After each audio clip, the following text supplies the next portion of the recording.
করতে হবে। ঠিক একই ভাবে 2 নম্বর যেটা, দ্বিতীয় আমল যেটা ইস্তিগফার, এটাও বেশি বেশি করতে হবে। কারণ ইস্তিগফার সম্পর্কে কোন কোন হাদিসের ভাষ্যের মধ্যে মান লাজিমাল ইস্তিগফার ভাষ্য এসেছে, অর্থাৎ যে ব্যক্তি ইস্তিগফারকে আঁকড়ে ধরবে, এটাকে কন্টিনিউয়াসলি করবে, ইস্তিগফার কখনো ছাড়বে না, সবসময় তার মধ্যে ইস্তিগফার অব্যাহত থাকবে, ওই ব্যক্তিকে আল্লাহ রাব্বুল আলামিন বিভিন্ন পেরেশানি থেকে সারপ্রাইজড হওয়ার মতো এমন এমন পথ বের করে দিবে যে সে চিন্তাও করে নাই। তার পেরেশানি থেকে মুক্তির পথ আল্লাহ তাআলা দেখায় দিবেন। ইস্তিগফার কিভাবে করবেন ভাই? ইস্তিগফার এমন একটা আমল, এটা ছাড়া তো আমাদের উপায় নাই ভাই। ইস্তিগফার আমাদের দুনিয়ার পেরেশানি দূর করবে, আখিরাতের পেরেশানি দূর করবে।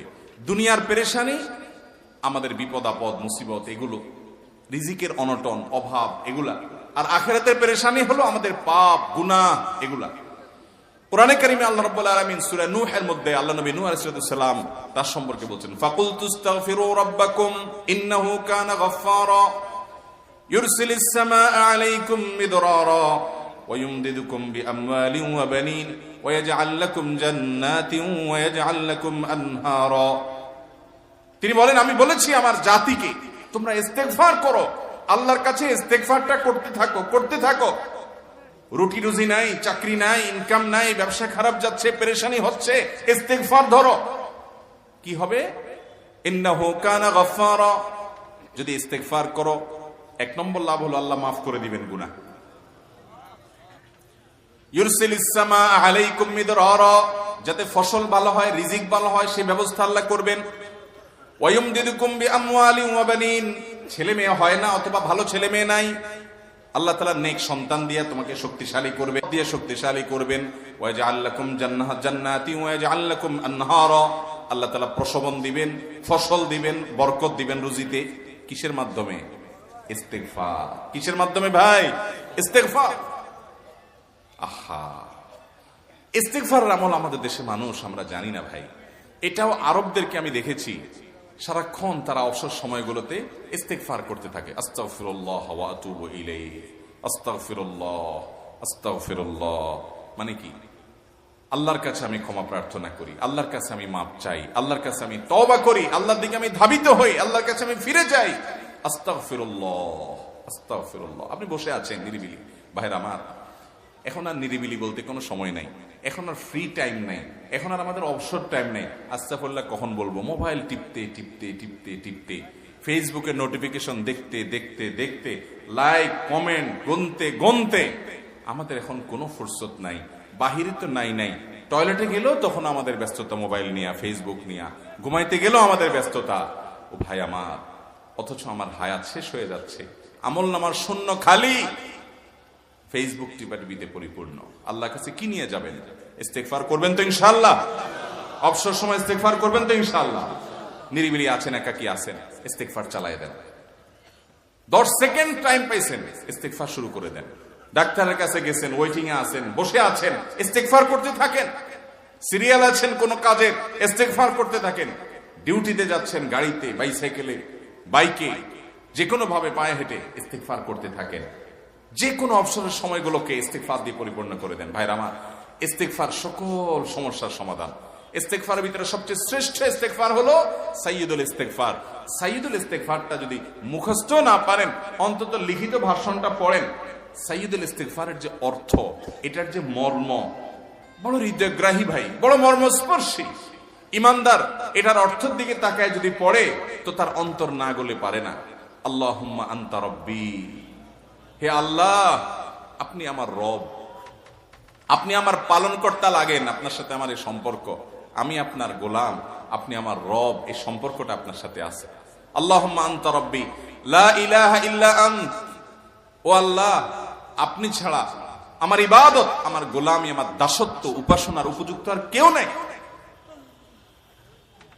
আল্লাহুম্মা আনতা রাব্বি লা ইলাহা ইল্লা আনত খালাকতানি, আপনি আমাকে সৃষ্টি করেছেন, ওয়া আনা আবদুক, আল্লাহ আমি আপনার গোলাম। দেখেন কিভাবে আল্লাহর সাথে সম্পর্কটার কথা বলা হচ্ছে মহব্বতের সাথে। খালাকতানি ওয়া আনা আবদুক, আল্লাহ আপনি আমাকে সৃষ্টি করেছেন আর আমি আপনার গোলাম।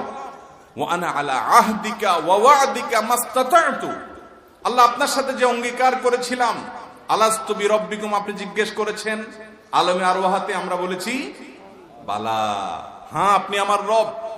আপনাকে রব হিসাবে স্বীকৃতি দিয়ে আপনার গোলামি করার যে অঙ্গীকার আমরা করেছি, কালিমাতুশ শাহাদা যে আমরা পাঠ করেছি, এই যে আপনার সাথে কৃত অঙ্গীকার, রব হিসাবে স্বীকৃতি দেওয়ার পর, গোলাম হিসাবে মেনে নেওয়ার পর, আমি আপনার যে গোলামি করার কথা ছিল, ওয়ানা আলা আহদিকা ওয়া ওয়াদিকা মাস্তাতাতু, যতটুকু পারছি আমি সে ওয়াদার উপরে থাকার চেষ্টা করছি আল্লাহ। ওয়ানা আলা আহদিকা ওয়া ওয়াদিকা মাস্তাতাত আবুউ লাকা বিনিআমাতিকা আলাই, আল্লাহ আমি স্বীকার করি আপনি আমার প্রতি অনেক নিয়ামত দিয়েছেন, অনেক নিয়ামত দিয়েছেন, এটা আমি স্বীকার করি।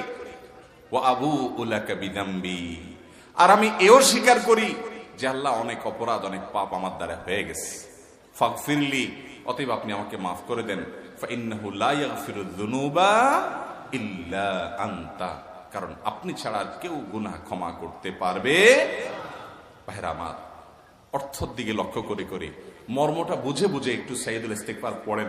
লেখা দেখে দেখে পড়েন, ইউটিউব থেকে দেখে দেখে পড়েন, কিন্তু পড়েন। আল্লাহুম্মা আনতা রাব্বি লা ইলাহা ইল্লা আনতা খালাকতানি ওয়া আনা আবদুকা ওয়া আনা আলা আহদিকা ওয়া ওয়াদিকা মাস্তাতা'তু আউযু বিকা মিন শাররি আবুউ লাকা বিনি'মাতিকা আলাইয়া ওয়া আবুউ লাকা বিযামবি ফাগফিরলি ফাইন্নাহু লা ইয়াগফিরুয যুনুবা ইল্লা আনতা। এটা হলো বড় ইস্তিগফার।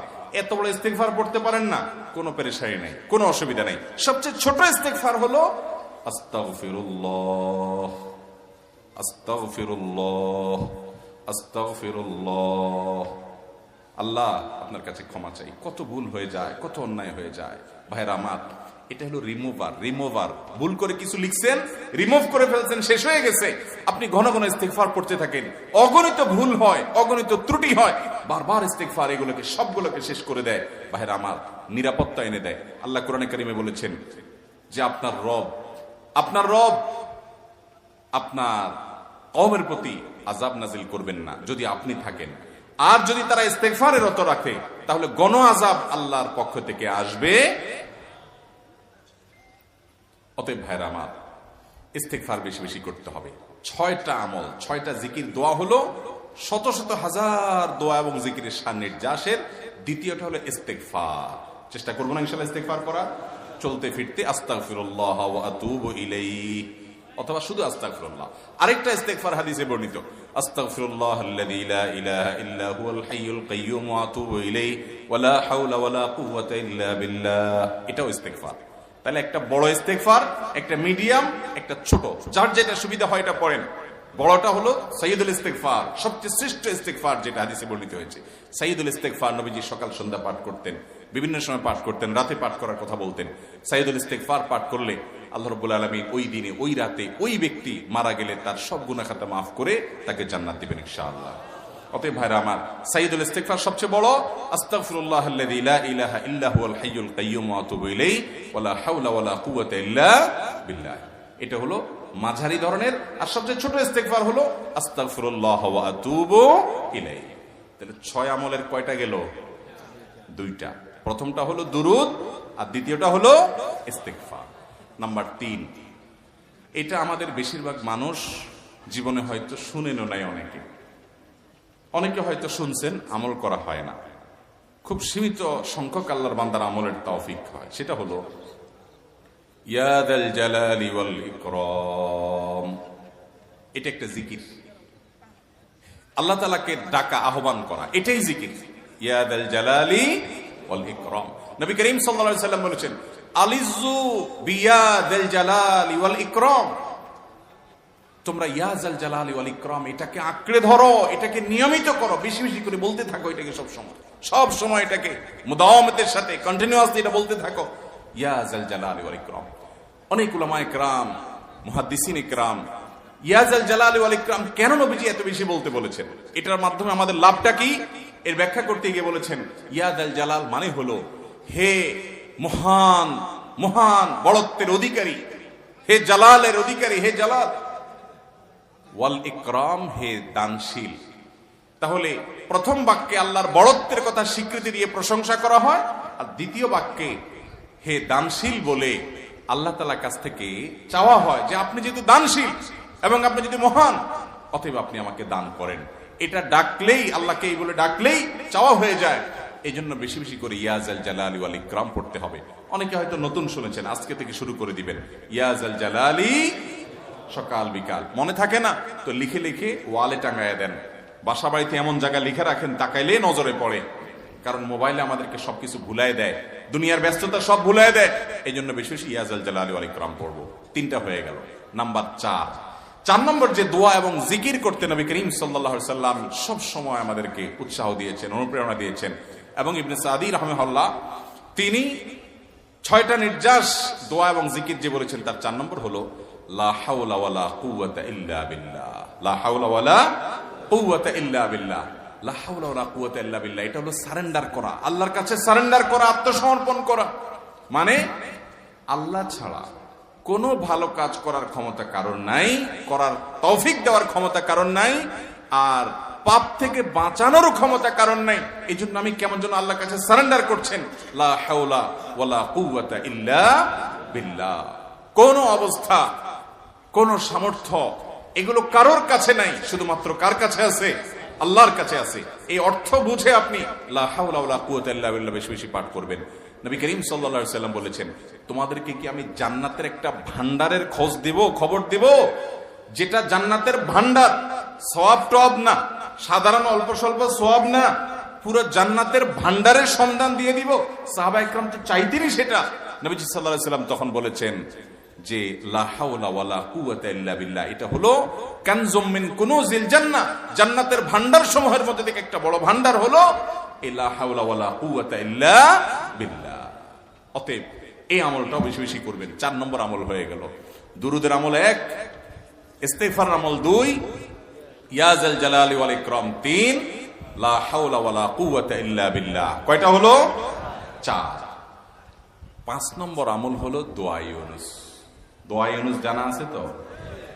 লা ইলাহা ইল্লা আনতা সুবহানাকা ইন্নী কুনতু মিনাজ জালিমিন। ভাইরা আমার, অর্থের দিকে তাকায়া মাঝে মধ্যে মোবাইল টোবাইল সব ফালায় রেখে একটু আল্লাহর সাথে কথা বলবেন, আল্লাহর সাথে একটু কানেক্টেড হওয়ার চেষ্টা করবেন, আল্লাহর সাথে একটু সংযুক্ত হওয়ার চেষ্টা করবেন। ডিসকানেক্টেড তো পুরো লাইফটা কাটাই দিলেন, একটু কানেক্টেড হওয়ার চেষ্টা করেন। প্রতিদিন কিছু সময় বসে একটু জিকির করেন, চলতে ফিরতে একটু আল্লাহকে সময় দেন। আপনি উপকৃত হবেন, আপনার কলব জিন্দা হবে, আমল নামা সওয়াবে পরিপূর্ণ হবে। লা ইলাহা ইল্লা আনতা সুবহানাক ইন্নী কুনতু মিনাজ জালিমিন। অর্থের দিকে তাকান, কত মর্মস্পর্শী।